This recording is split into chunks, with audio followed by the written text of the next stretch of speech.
So you got this lady named Lavina, and she's a 45-year-old Filipino woman, and she's on the dating sites looking for that love partner. Now, she had a husband, but they end up divorcing about 12 years back. So she just recently started getting on the dating scene, and she started looking around to see what she can get into. And she does CNA work, but she don't do the actual work. She just stays like behind the desk, and in her meantime, she just be scrolling on the phone, checking, and usually she gets no replies. But one night when she was getting out the shower, she ends up seeing that she ended up getting a message back from this guy on the dating app. And it's an Asian guy. He looks pretty wealthy, and he ends up actually living in town, and they live in South Carolina. So she immediately hits him back up, and long story short, they set up a date. They end up setting up going to downtown at this fancy place, but later on end up saying, actually, do you just want to come to my house? And she's like, sure. And where do I come to? And he's like, no, someone as beautiful as you don't got to get behind the wheel. I'll come and get you. Friday night, 7 o'clock. Does that sound good? She's like, yeah. So she gives him the address, and everything's good. Friday come, she's outside. She got on this nice, sparkly red dress with some red heels on.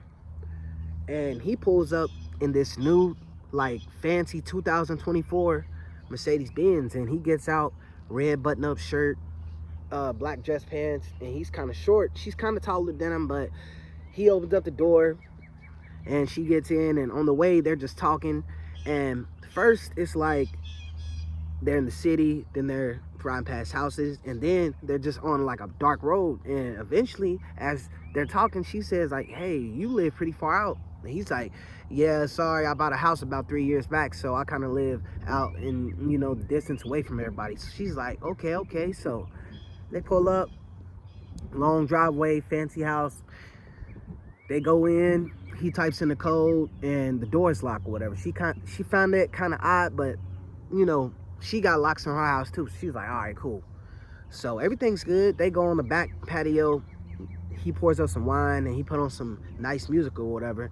And he begins asking her questions, like, do you have a lot of family here? How long have you lived here? And just stuff like that.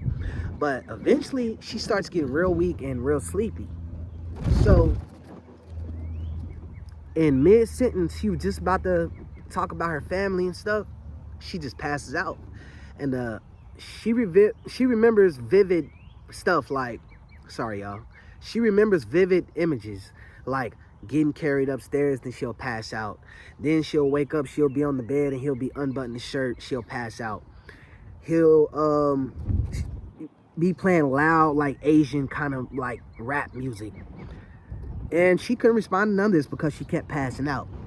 So eventually it ended up becoming nighttime. And she don't have her phone. She looks around, and mind you, y'all, she's weak, and she's looking for her phone, but she ends up looking and seeing a clock, and it says like 3 o'clock. So she's like, man, what the? And she's real sore. She's getting up, and as she falls to the ground, she smells something real foul coming from under the bed. And when she looks up, she sees a severed woman's head, and her mouth is wide open like she's in shock or whatever.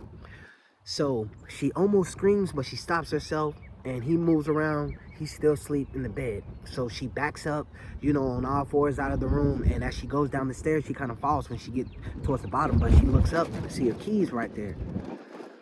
Now, she grabs her keys, and at that same moment, she hears a loud voice in the house say, where are you going? We were just about to have some more fun. So she jets out the house. She can't remember how she got out, but she got out, and she got to the car. Surprisingly, it was right there, like in front of the house by the door. She don't know how she got in, but I guess from panic, she ends up opening up the door and getting in. Now, she starts the car. Right there in the headlights is the Asian guy, and he has no clothes on, and he has poop all over his body. I'm talking about covered in feces. And he got 2 knives out like this. And he's dancing as he's like coming towards the car. And she backs up, reverse, and she drives out, and she hears a loud thump on the back of the car. And as she looks in the rearview mirror, it's like some blood right there. So I guess he tapped the car or whatever. So she drives and drives, and she slows down because she feels like she's going to pass out and she don't want to crash. So she passes out eventually. And when she wakes up, it's some people carrying her to their car, like a couple or whatever. So she passes out again. She wakes up in the hospital, and eventually she gives a report. But by the time they go to dude's house, man, they got a for rent sign on that thing. If you like this story, like, comment, subscribe.